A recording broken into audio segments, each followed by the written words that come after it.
Today I'll be speaking with Darren Tan. Welcome, welcome. Thanks very much for making the time to have a conversation. Maybe to start with, for everyone listening, could you tell us a bit about yourself and a bit of your background and the events that led to who you are today and what you're doing today? Sure, sounds good. First of all, thanks for having me on, Ethan.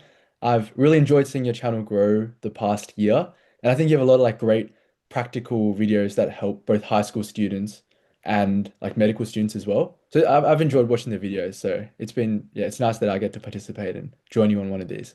Well, thank you. Yeah.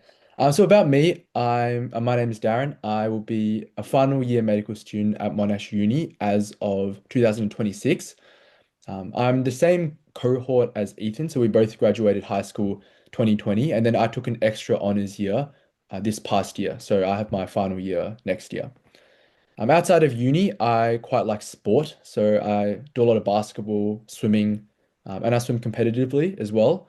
And I think these things have helped contribute a lot to me as a person, and also help sort of balance out what the requirements of medical school are too. And it really just helped me, the past years in my development too. Some of you may know me because I have a YouTube channel and I started that at the end of year 12. I think 2021 is when I started my YouTube channel. And then it started off with a lot of high school VCE content and then a bit of med school entrance and then a bit more sort of vlogs in med school now that I'm almost finished with medical school too. And what made you start the YouTube channel? I was thinking about this because I thought you might ask it. And I can't remember clearly exactly, but I remember it was an idea just kind of in my mind. And I think end of year 12 or throughout year 12, I watched a lot of YouTubers. So I know you follow Ali Abdaal as well. I know that was the year he, became quite popular. I remember some of his how to memorize essays, those kinds of videos. And I think that kind of style I enjoyed watching and Karma Medic as well. And I just always had it in the back of my mind. And then after year 12, I had a lot of time and I just thought, I did well in my VC studies, so I thought I would just start off with that and making a video about that. And then as I've continued, the reasons have changed, but then I still enjoy every time I make a video, every time I click publish as well. So that's what's kept me going. So did you start in like the holidays between year 12 and uni, or was it after you started like first year uni? It was in the holidays, yeah. I posted maybe a couple videos, I think December, January is when I first started. Yeah, yeah. Because you do like you grind all this like all these months for year 12, and then all of a sudden you have like 4 months off, and you're like, what do I do with all this time? But that's a very productive use of time. And so how has your like reasons for, continuing to make videos changed over the last 5 years? So initially, I would say I just really liked it. It was kind of a fun new thing for you to focus on. And then maybe you can probably talk to this as well because you've started it this past year. And then for me, I remember I had a lot to say about things because I remember searching up VC when we were in year 12 and there isn't that much out there. There was a guy called Archie Newton, but he did VC, he did like the equivalent just in a different state, but he was the only guy I could find who talked about ATAR and all of that. And so I remember I had a lot to say about, all the various subjects I did and what I found worked and how I found the whole process because I had a good time in year 12 and I wanted to share aspects of that with people. And then after that, it was just continuing on. Med school was this whole new thing. So it was kind of fun making vlogs and talking a bit about medical school. And recently, I would say one thing I've sort of come back to is the videos as a way of me recording myself a little bit. So there are things I want to share, especially now I'm through medical school. I feel like it's sort of like year 12, I have things I want to talk about with medical school. But I also really enjoy going back to seeing what I was talking about and what I thought about in year 12 in first year uni. Seeing I have some vlogs of me at like basketball tournaments and all of that. So I think it's just really fun for me to record that, share that with people who enjoy it too, and for me to watch and sort of listen to myself again. Yeah, yeah. It sort of forces you to like whatever you say, you have to be a bit like quite clear with what you're communicating. So you have that time to think about what it is you want to say, but then also you're out on like with all these recordings, so it's very good for people who want to like look at yourself and like think, oh, how's my presenting style? How's my speaking style? But also, like, what the heck was I talking about, 3 years ago when this happened? And, like, what do I think? How do I think differently now? And people always sort of changing their perspective and different strategies. I think an interesting point was like, you felt like you had something to say. And I suppose that was similar for me, like being sort of final year of med school. I thought, all right, there's things I've learned now that I can share. Um, and I think it's important that people who have something to say, particularly those, because so many of the big YouTubers are like the Americans, and while like they give great information, they also have like there's differences between sort of how we do school, how we do med, and also like just watching so many American YouTubers or UK YouTubers can like give some people some false ideas. And so it's nice having people like yourself and Emil who are becoming increasingly popular and able to share different things. How did you like? Would you recommend creating a YouTube channel for people going into university, or do you think people should wait till they have something to share to put it online? Just to what you said before, I that's also another reason I quite like your channel, and it's been nice. I've heard from friends as well, they've really enjoyed watching your videos because you did, from an academic standpoint, you did really well in medical school. And so I find it's, very useful to hear from people who do well in any stage in high school, in medical school. And there's definitely not as much when you look at Australian medical schools, when you look at Monash Uni as well. So I think your videos have been, very helpful and will undoubtedly help a lot of, students to come as well. Thank you. Yeah. You were asking about whether people should start a YouTube channel or like when I would recommend. Yeah, Honestly, like to be a good YouTuber, as in I feel like you should have something you really want to share or something, valuable you want to bring to other people. But honestly, that does change a little bit because I know at least on Instagram, sometimes people post their everyday life. And for example, this one Instagram person I've been seeing recently, he posts like he's like day in the life of an 18-year-old in college with autism. And he just posts his day in the life. And it's very simple. He eats, he goes to school, he gyms. And that can seem very like not like something valuable to share objectively. But I think, it can be a very peaceful and I quite enjoy watching it. It seems like very peaceful and very kind of nice to just watch him go about his day. So I think if you like to, then just go for it. And maybe other people will find it helpful and maybe they'll just find reassurance in it. But it's also a very nice record for sort of us to look back on as well. But I generally do find that you will find people similar to you. Maybe you're not as similar to people in your immediate group, but maybe there's someone in America who really enjoys your videos or someone, you don't know these things. So I think if you have something nice you want to share, then go for it. yeah. One thing that took me a bit by surprise was just like if you need the discipline to like keep making the videos, so that requires a bit of commitment. But then you can learn to sort of enjoy the different parts of it, and it's something that like the more and more you do, you see your channel like grow more and more and more. So it's something that I think if someone has something they want to share, like I think just starting early is a good thing because if you just keep posting like once or twice a week, then even with time, things will grow so much before you even feel that you're ready. And so that's something I've taken away.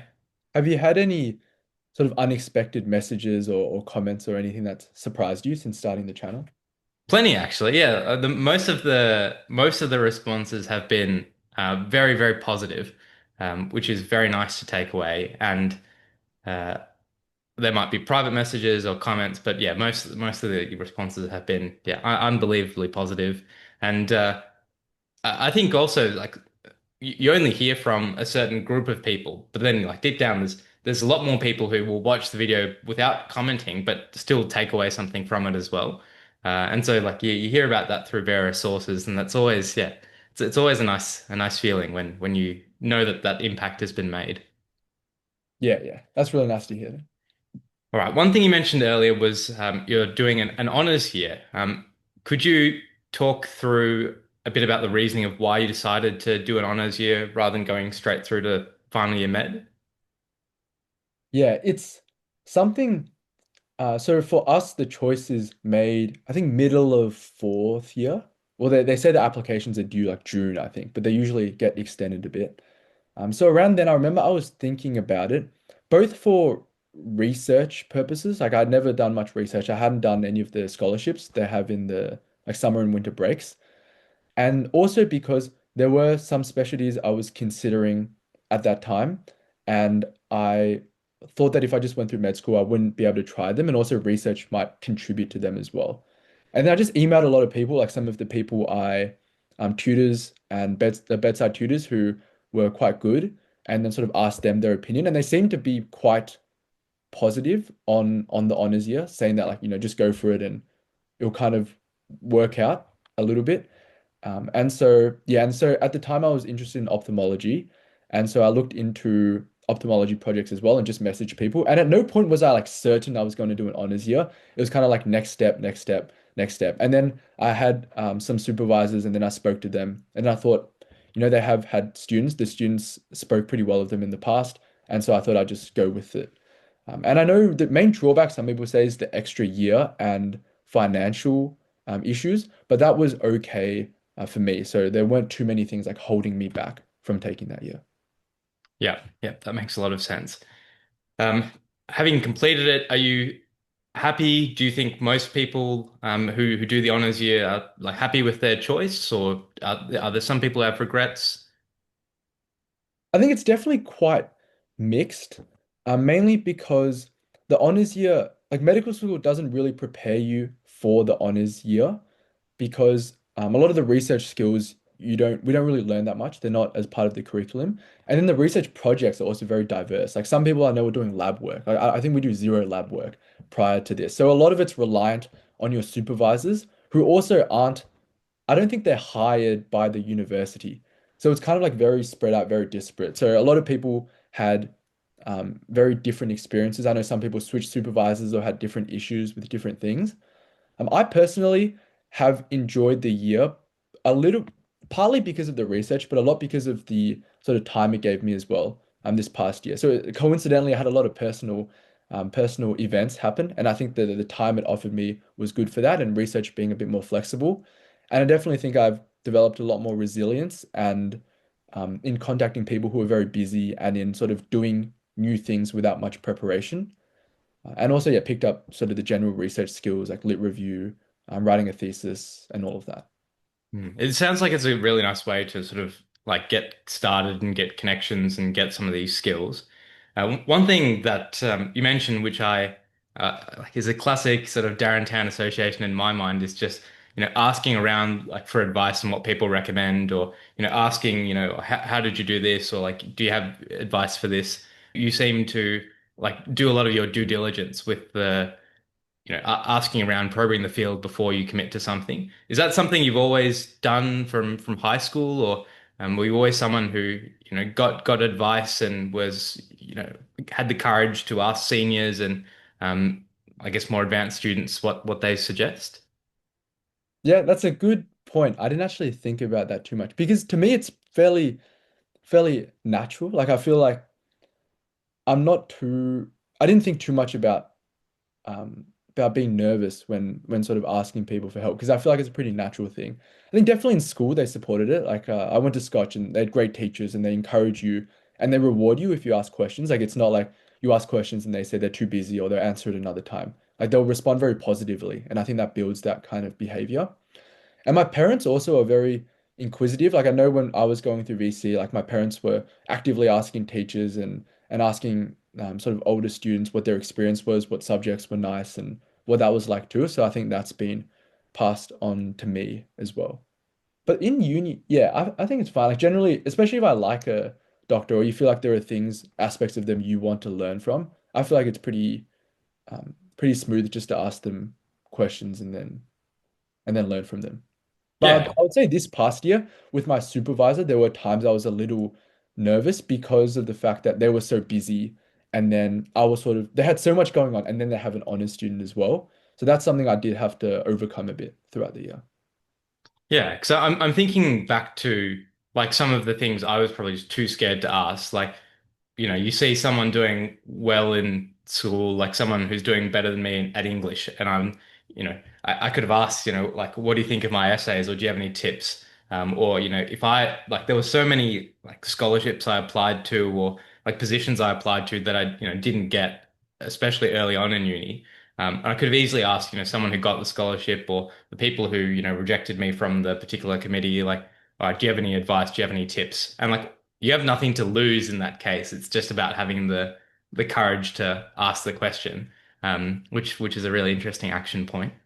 Now, you mentioned you had a bit of extra time this year, and one thing you've done with the extra time is made an interview course. Can you tell me and everyone else a bit about this course and why you made it and what inspired you to do that? Yeah, sure, of course.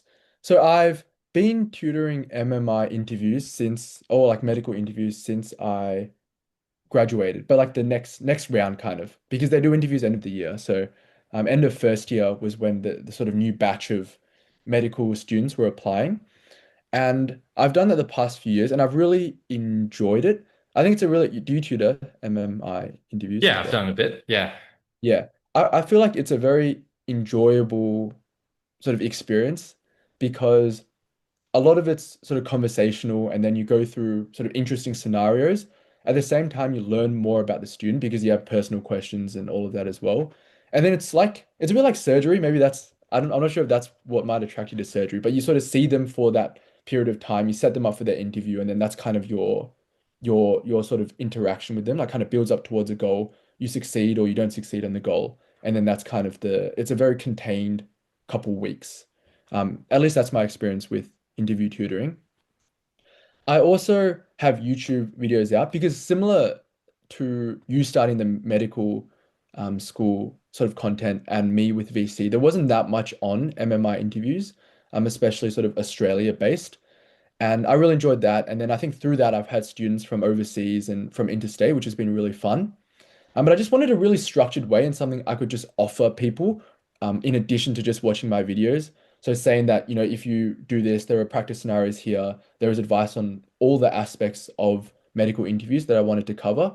So that's what really drove me to construct my course. And because I had a bit more time, that allowed me to do it as well. And I just wanted something I'd sort of offer as a more complete package in addition to tutoring or my normal videos. Yeah, I think people are gradually getting the hang of some of the other parts of the med application. Like people are starting early on their UCAT and realizing how important it is. But there's still so many unknowns with the interview process. Like everyone seems to recommend different things.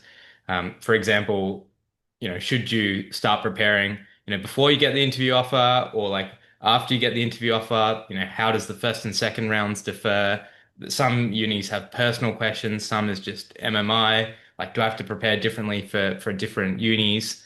And so I think like the hardest thing is like because each uni is different, trying to like create a course that sort of caters to the different styles of the different unis. Now, I take it you've sat interviews at lots of these unis before, but do you think there are like what are sort of the general skills that can be applied across the board to any uni's MMI or interview, and like how will the course help with that?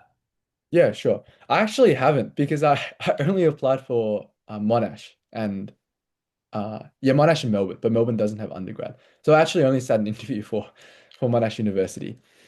But that's also something I think about a bit because I've had people approach me to help them with interviews for other universities, and I know I haven't sat it, so I'm not like a successful applicant there. But I definitely think there are skills that are applicable to all of that, and I try and instill that, through the course and just in general as well. So I think the big one is like body language and how you speak, so how you frame yourself, eye contact. I have lots of students who first start, and you've probably seen it as well. It's like their camera's just not in a very positive position. Like you can only see their head or the rooms don't really set up quite well. And I think if you go to an interview in person, then you're, very dressed up and everything. But because it's at home on Zoom, sometimes it's hard to think about these things. But apart from that, yeah, I think at least thinking about every aspect of the scenario. And then, for a longer MMI interviews, 8 minutes, you might have more time to speak about all of those aspects. And in shorter ones, you might condense those. But I really encourage people to just look at everything they've given you in the prompt. So, the person's age, their gender, where you are, who you're with, who you are in the situation. And then apart from that, also like structuring your answers and starting and ending your answers well. So no matter what the structure of that interview is, I think telling it to the interviewer in a way they can follow easily, and then starting off strong and finishing off strong are important qualities just for any interview. Yeah, it makes a big difference if you just go jump straight into an answer versus the person who, has a nice introduction and then sort of forecasts what they're going to say. For example, sometimes as categories, and then it's really clear when you're, especially when I'm the examiner and sort of noting it down, it's so easy just to say, all right, these are the points, great. And then you can also, with a nice conclusion sentence, it's easy to tell when they're done and you're ready to ask the next question.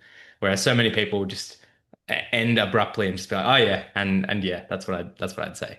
Yeah, yeah. Um, how did you study for and prepare for the interviews? And is that what you'd recommend to students, what you did for preparation? Yeah, so I would say I had a fairly good background or like foundation in public speaking because I did that and I did debating throughout high school. And so I think if people have similar backgrounds, then this preparation is pretty good. But for me, exams finished fairly early because I didn't have apart from Latin, I didn't have like another language in year 12.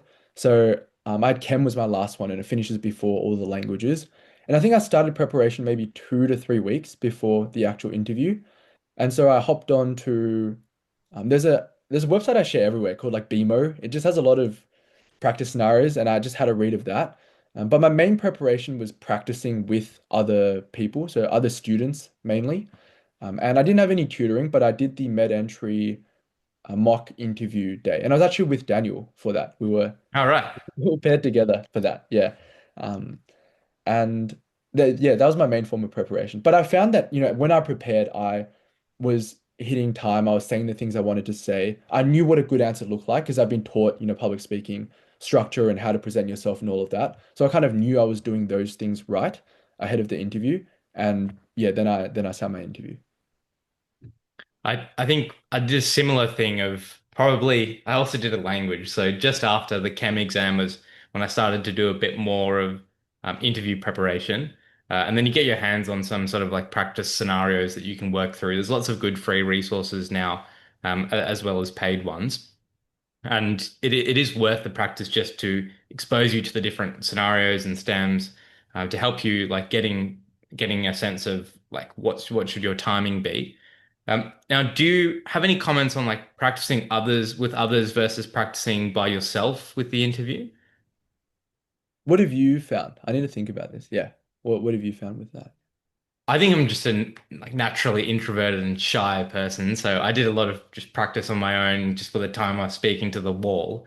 But I always like suggest people, practice with a family member or practice with a friend because it's a bit more like stress, mimics the stress more of the environment, and it's a bit different when you're talking to someone versus talking to a wall or just thinking it. So I think if you have friends or some family member or colleague who you can practice with, I think that's good because in the actual interview you're practicing, well, there's someone on the other end of the screen. Um, I'd be interested to know what most people do though. I think it seems, I reckon more people would practice with someone than without. Yeah, yeah. Yeah. Yeah, I'd say practicing with yourself is fine, but I feel like most people would maybe be a bit more relaxed when they're practicing by themselves. Like they might let things go. And then unless you record yourself, you really don't know certain things. Like you might not remember, all you know is like sort of how you feel during the response, but you might not realize things that someone watching you would realize. So I definitely recommend practicing with other people. If you feel like you need a lot to improve, then someone who's passed the MMI would be very helpful to practice with. And if you're alone, sort of recording yourself. But you're right, like the stressful environment is a very important thing to mimic. So sort of parents and people you're not entirely comfortable with can be good practice too. It's a good point, actually. If someone's already passed the interview, they might be able to give you some good feedback there. But then ultimately, if you have tons of scenarios that you want to practice on, and you can only, have a certain amount of time with someone else to practice. Maybe that's when just the self-practice comes in if you want to do extra work and you can't necessarily find someone for those extra hours. Now, I guess if there's someone watching this who, might sit the UCAT, do their ATAR and get an interview next year, how would you like suggest they go about their preparation? I mean, you mentioned some resources. Should they get tutoring? Should they just go with a course? Should they do both? What would be the best way of preparing? Yeah, so I think they should sort of calibrate or have an awareness of themselves first. So like kind of if they set the interview to tomorrow, how well would that go? Are they people who other people would sort of generally describe as quite well spoken and have lots of ideas and things like that? To start off, definitely like get your head around whatever interview you're preparing for, like the format of it and all of that. And I really enjoyed reading the BMO ones because they don't follow any MMI structure, the ones I read, but they just had a really long answer. And I remember I just tried the question just randomly, and then I was like, I have nothing else to say. And then I read it, and then I realized there was so much more you could say, and that was sort of like a light bulb, sort of expanded my view kind of moment there. And yeah, and then practice is the main form. I definitely recommend my course if people are interested. Because I tried to make one that has practice scenarios, feedback for that, and also looks at other aspects. So like body language, what other topics you should prepare for, just kind of quite overall preparation. But in addition to that, practicing with other people is definitely very helpful. And a tutor, I'd say if you feel like you're a bit lost, like you don't have people around you who know what a good answer looks like, you feel like you don't have confidence in your answers, then I think a tutor like would be quite helpful. Yeah, it's probably underrated because lots of people will focus on what they're saying and then maybe like the next level is like what sort of structure you're saying it. But I think the biggest improvement people make with their preparation is over the things you're suggesting with that the course focuses on, which is the with your body language, with your tone, how you use the camera, how you use your hands, and it makes a big difference. Like you'll see some people like just completely almost out of the frame, or like they've got their cameras off, or um, they're using all these filler words, and are, and like some people just like pause and freeze and under the pressure. So it's really useful just to have those like public speaking skills that you would have taken from debating and being able to apply those. And some people need to learn those. People who haven't. I didn't do debating in school, and so it's just helpful getting those practical strategies as well as the content and the like structure side, which I think people will focus on um, in terms of preparing their responses. Yeah, yeah. And I would say that one example I give a lot is when you're out in public, like you make a lot of judgments about people. And if you think about if you get all of those guys to approach you and try and sell you something, a lot of that's not exactly determined by what they say, but sort of the vibe you have of them when they approach. And if you really like the presentation of this person, then everything, it sort of helps everything else a lot. Yeah, so perhaps it's something that people need to make an individual call on themselves. Like, how are they going with the sort of presentation, sort of these public speaking, debating like skills, and then view that as one thing to work on, as well as working on, the actual like what to say, how to like analyze the stem and scenario, and it is worth a lot of in terms of weighting. Like, people's whole ATAR can be worth the same amount as this interview, and you grind for like 2 years for this ATAR, and often when people finish, they might be taking it a bit easy, but the interview is worth the same amount. So it can be difficult, but how many sort of hours per day, or how much time do you think people should be putting into this interview preparation, or do you think it's more based on feel and confidence? Definitely more based on feel and confidence. I would say if you practice, say, like 4 scenarios a day, maybe like two with someone else, two just by, or maybe all four would be good with someone else, like under time conditions, and you just really trying to emulate the actual exam. And then you can, brainstorm some others or just practice writing out answers and personal questions.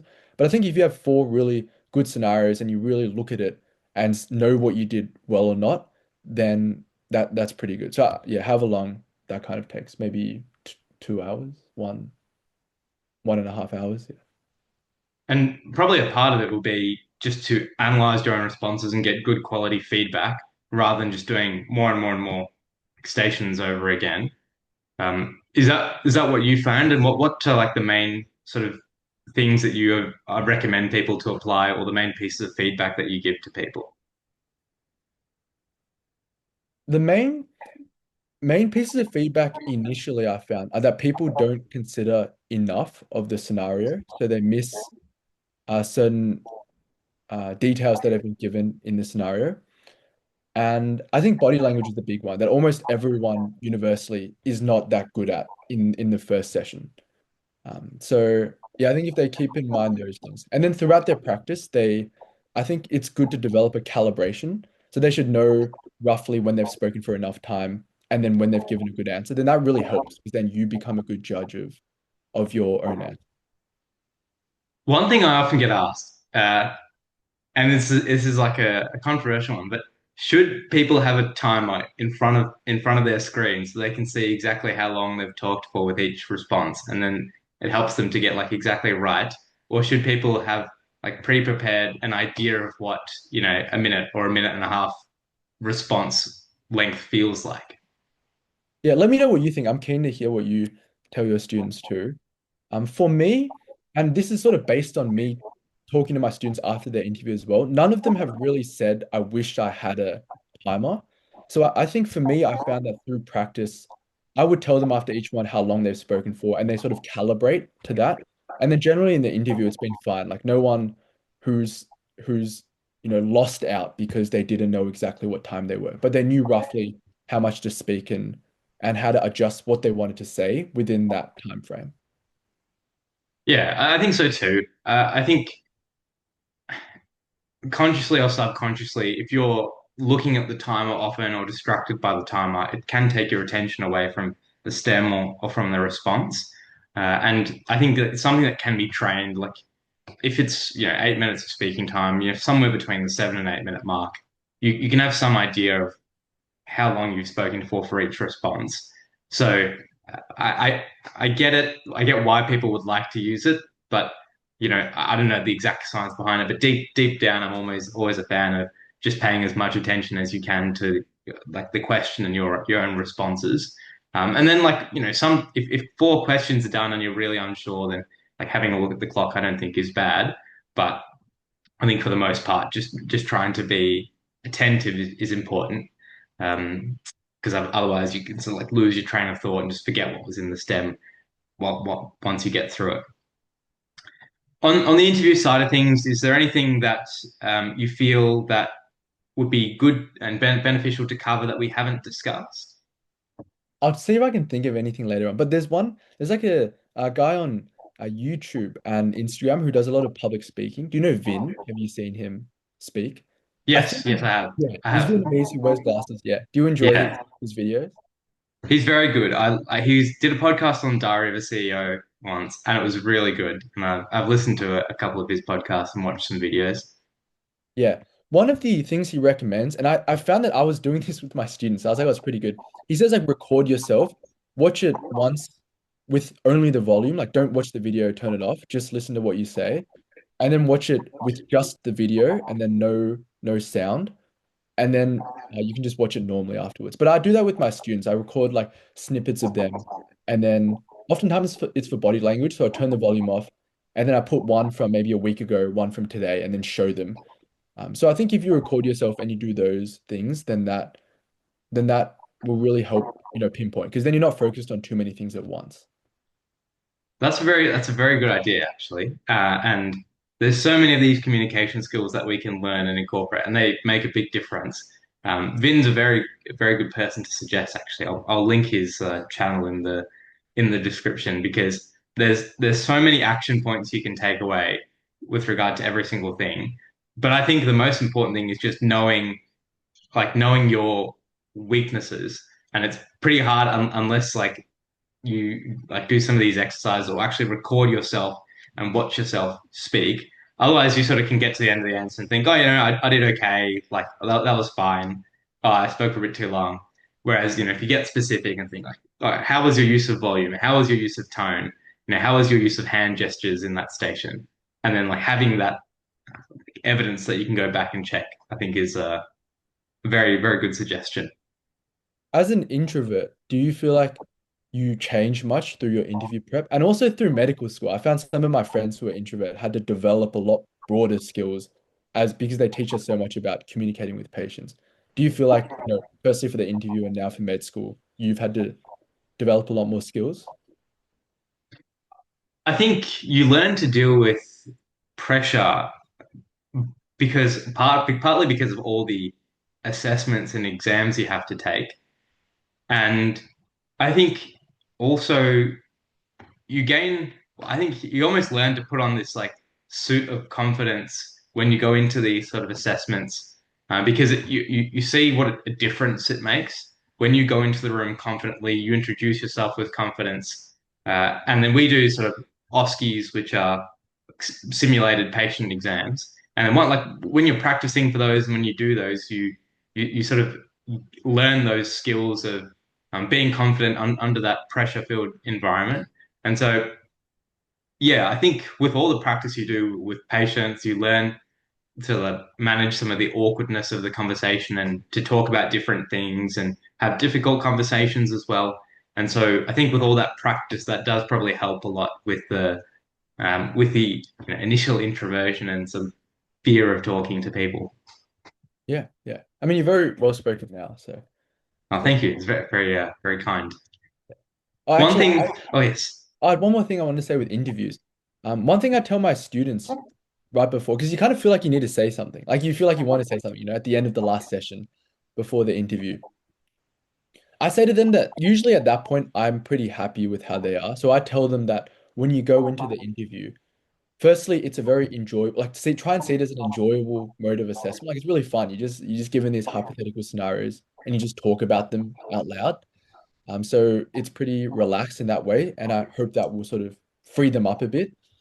But also, I tell them that they don't need to do anything special in the actual one. Like it's not like I'm asking you for some Herculean effort. Like it's just everything you practice, timing, structure, everything. It's just doing the same thing on the actual exam day. And yeah, I say that to them both because I mean it, but also like to hopefully help with the nerves as well. yeah, I don't think there's necessarily one right answer as well, and it's a lot of it is just about how broad and thoroughly you think. Do you just say I would do this, or like do you outline the different sides of the coin, or the different considerations, and then weigh those up and then give an answer? And so, yeah, it's not about like if you have parts of it that you think, oh, maybe that's not relevant. I think just having, a broad level of thinking and then knowing that there is flexibility, like there can be many different good answers and people can have different uh, yeses or nos and still like have a really solid answer overall. Yeah, yeah. That's actually partly why I wasn't as good at maths. I know you were quite good at maths. So I'm interested to hear your mindset. But for me, I felt like in the exam, 1 mark was 1 mark. I knew if I messed up this question, I would lose a mark and that would, impact my study score. Whereas for English, I knew I could just generally write pretty well and then it would sort of come out overall fine. But I know you're kind of more math.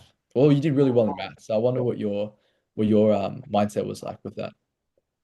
Yeah, I think it's just different personalities. Like I like the math side of things because when I go through and I get an answer and then I check that answer and the checking sort of holds out, then I can be like absolutely sure that I've got it right.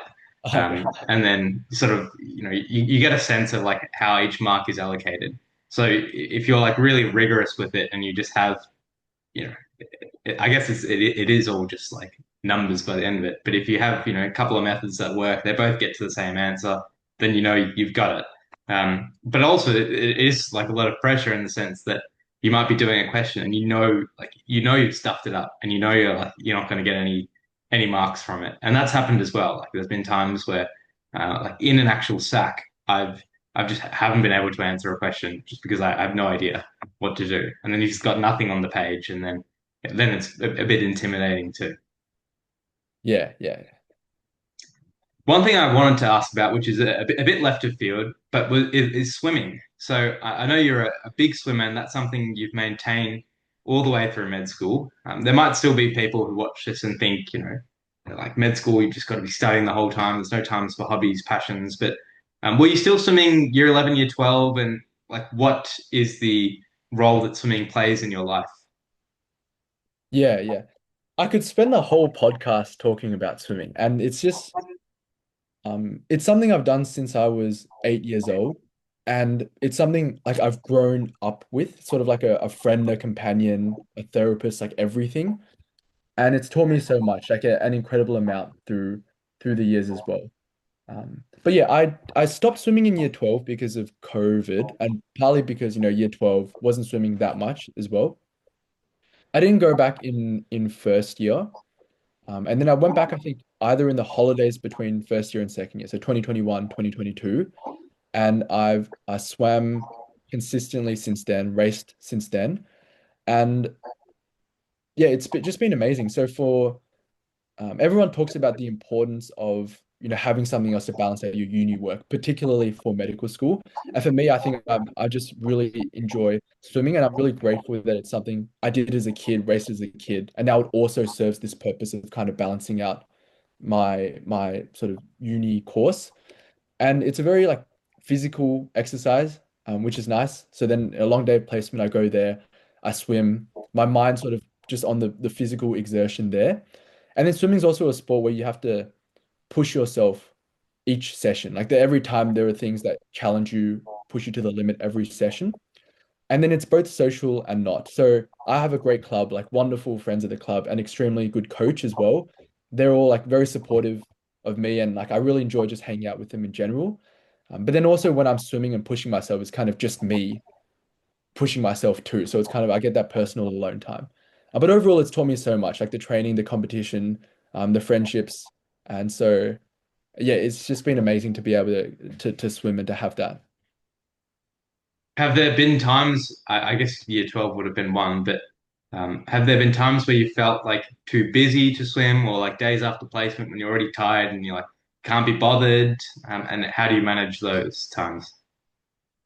So no times like that. So I've never been too busy. As in, I feel like things would have to, like I'm really happy to manage things so that I'm able to swim. So even at placement, I'm very excited to go to swimming. I really look forward to it. I know I might be late by half an hour, but my coach is very accommodating of that, and I kind of need it and look forward to it. No matter how draining placement is. For me, the main thing is that swimming is usually a sport people stop quite young. So, because usually they train a lot, but just in general, like after 18, less and less people swim. There's like a quite a large drop off. So that has been something that's on my mind because even when I went back to swimming, I was 19 at that point in time. But yeah, so far, like not because I'm too busy or anything. I still really enjoy it and look forward to it. That's interesting. I think most sports people seem like would have a sharp drop off once you finish school, but for you it seems like it's something that like you enjoy doing. You know, it's a bit of exercise, helps with the energy as well, and you sort of like use it as a bit of alone time and a bit of time to reset, as well as a time to be around people you enjoy spending time with and have that sort of social companionship as well. So it seems like it ticks a lot of the boxes for you. Is that what you'd say? Yeah, yeah, 100%. It's yeah, yeah. Especially because my swimming friends are not in medical school as well. I don't think some of them may want to apply actually, but at the moment, none of them are in medical school. So I kind of have a whole day of placement, kind of that medical environment. And I kind of go swim and we just chill, we just talk, and then I sort of physically exert myself there as well. And then, just chat to the coach about other random things. So it's kind of like seeing, I guess it's a bit like seeing your friend group just like 3 times a week. It's kind of like Yeah. that. And then, but you're there for the common purpose of swimming. And after, so like, let's say you have a tiring day at placement and then you go swim. After swimming, are you like drained out and go to bed, or are you sort of invigorated and filled with energy, or does it depend? It depends, but I'd say mentally I'm definitely feeling good. I feel like I'd feel a lot worse if I just went home after placement and well, it's like 4 p.m., 5 p.m. and I'm just like, maybe I'll study or something. So I think swimming definitely helps invigorate me in that way. Yeah. Do Hmm. you find you have things outside of uni that sort of help rejuvenate you in different ways? Yeah, there's something I'm thinking about at the minute because I think like studying is tiring like a lot of the time. Like there's times where like when you're really interested in topic and things are going well and like you have energy from it. But most of the time, like after a day at uni placement or even a day studying at home, like it's pretty draining. And then most of the ways like I want to rest are like watch TV or like watch a show or like eat food, but they don't like energize me. Ironically, it's the hard, go for a run, don't go lift weights, go do something like physical, go have a cold shower. Like it's those hard things that, actually like energize me later. So it's one of those sort of like paradoxes where like all your like willpower and motivation is sapped, but to like get more of it, you have to do like the hard thing and push yourself. So I'm finding that now, like I'm sort of on the holidays having like almost 2 or 3 times a day when I'm doing some sort of exercise, even if it's like 10 minutes or like 30 minutes. Just because like it's just a way of getting more energy like and getting more out of your day. Otherwise, like by sort of 2 to 4 p.m., I just I have a headache, I feel tired, and it's just really energy sapping. By the times I've gone to placement, felt tired, come home, and just gone like sent it on a run for like 10 minutes hard, it just feels like so much better. And then it's like you discover a new energy for the back end of the day. Yeah. And no one ever taught me that like at school. Like I never tried it. But school is pretty tiring. So like now, like if I'm looking back, I used to come home and just like eat for half an hour. But then maybe the players, just to like do some sort of exercise, get on the pedestal bike for 10 minutes. And then, you can have a new set of energy for your study session or whatever you're doing, whether it's just being present for dinner with your family. Yeah, yeah. I saw in your vlog you gym before placement. Did you keep that up and like how was that this past? Yeah. So I normally do, like I try every morning to do a 10-minute run. Yeah. Outside, and then normally in the afternoon, like before dinner, I will do sort of 45 minutes in the gym, well, in my shed 3 times a week. Um, I did keep it up with placement. I think it makes a big difference because, and another thing that people just sort of take for granted is like when you wake up, like sometimes I feel fine, like ready to go, but sometimes I just feel tired and and like you're still like waking up in the early hours. But like, exercise then and a cold shower like, wakes you up really fast. So there were times where it was very hard. I used to wake up at 5:40 for surge rounds at 7, and to do like 20 minutes of exercise when I could have been sleeping till another 20 minutes was a pretty hard thing to do, especially running when it's just like pitch black outside. But like you feel good after. Like I never did it and regretted it. Okay. It's just one of those like willpower things where you stay up a bit late and then you're like, do I really want to like wake up 20 minutes earlier to go on this run? But it does make a big difference. So yeah, it's been a game changer and I won't be stopping it. Yeah, yeah. Oh, that's good to hear. Yeah. We'll see how you go. Yeah, because you'll have internship and more fixed hours and then I haven't a placement, so I'll see how that all goes with placement this coming year too. Yeah, it's the challenge. And I think one thing the doctors have said is like you have more control over your mornings just because like your shift normally starts at a certain time, whereas it's so easy for things to like run overtime or for some emergency to happen, or you finish late and then all the commitments start to swarm up. So you have that control over your morning, so it's a bit easier to get a bit of exercise in for the day. And I know lots of people do it just to start their shift and give them a bit of energy so they can manage keep their brain clear and manage the whole shift. Yeah, yeah. I think the set times with swimming help because our morning training is 5:30 to 7 a.m. I think if you got me to do anything else at 5:30, go for a run, gym, like, it would be really hard for me to make a habit of that. But because, I know coaches there, my teammates are there, it kind of much more motivated to wake up at that time and exercise. Yeah, yeah, that's true. You have like accountability doing it with other people as well, and so like by scheduling something, you're sort of it's like if you organize to meet your friends at like 5:30 a.m. and then they're all there and you're not, it's it'll just be like what? So that's definitely something that's important. All right, and I guess to close things up, the people who will be watching this video, I would think most of them would be sort of year 11, year 12, aspiring to do medicine, maybe a bit confused and having lots of questions. But is there any pieces of advice you would give to them, and things that you would have done differently, or advice that you'd give to aspiring med students or people interested in learning?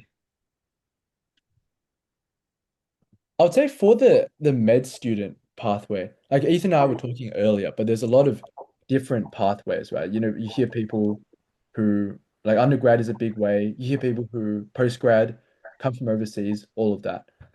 But this is like similar to a mentality I had about SACs in year 12. And I remember talking about this in a video. But like beforehand, I definitely think put your effort and really try hard for it. So whether that is your med interview, your UCAT, your like WAM or whatever sort of grading you have at your school. But then if it doesn't work out, then you sort of find another way. And usually if you do it another way, you find that you kind of wouldn't have taken the shorter path anyway. You kind of learn things the other way or change um or yeah, learn things the other way or just became a sort of slightly different person because of that. But I think beforehand, probably not the probably no need to think, oh, it's fine either way. Like I learned something either way, and I do think like wholeheartedly put effort into getting into medicine or whatever other pursuits you have. But then, yeah, once it's over and it's happened, then I don't think there's too much point in being too emotionally attached to it.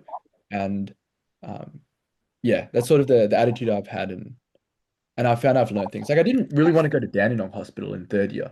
It wasn't my highest preference because it's a smaller hospital and it was further from home.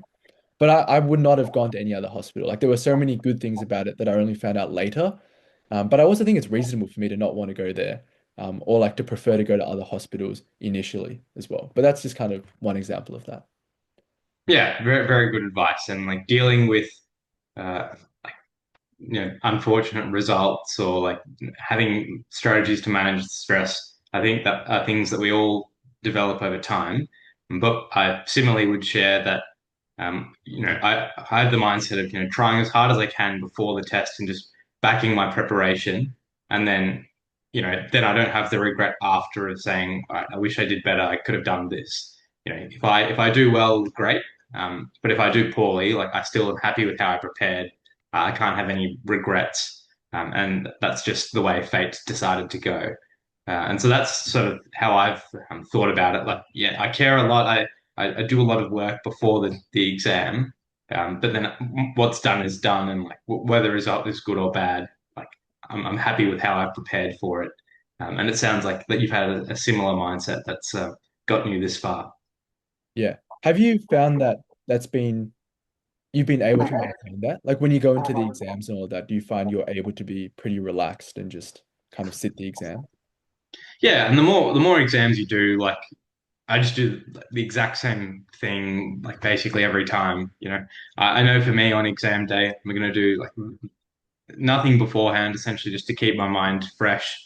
Probably just do some cleaning at home, like not look at any screens or anything, and then sort of in the minutes before the exam, just calm myself down. Back the like preparation I've done. I think honestly, like most of the job is done by then because you've done practice exams and you've gotten like a certain mark like consistently.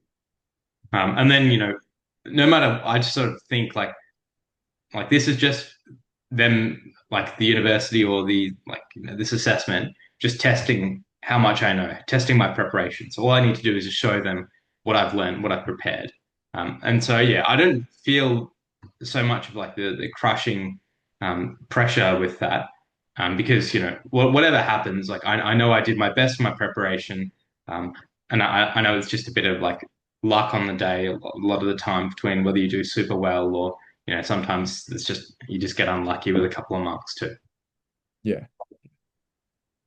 Well, thank you very much for making the time to like share some of these insights, and hopefully people will and take lots away about all the different areas we discussed, from YouTube to interviews to having swimming in your life as like a hobby, a passion, and exercise, and also as a way of sort of building some energy as well.